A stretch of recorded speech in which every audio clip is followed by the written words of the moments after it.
Quão profundo foi quando Nietzsche escreveu: "E aqueles que foram vistos dançando foram julgados insanos por aqueles que não podiam ouvir a música."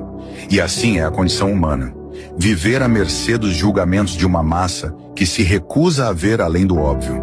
Aquele que ousa seguir sua própria melodia, que se afasta das convenções e das expectativas alheias, sempre será incompreendido. A maioria prefere o conforto do conhecido, a tranquilidade de caminhar pelas trilhas já marcadas, sem nunca se arriscar a escutar o chamado da sua própria alma.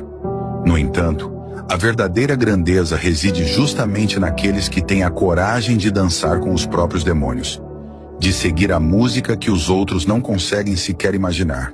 Ser visto como louco é um sinal de que você ousou ser diferente, de que seu espírito não foi domado pelo coletivo. A liberdade não está em ser aceito, mas em ser fiel a si mesmo.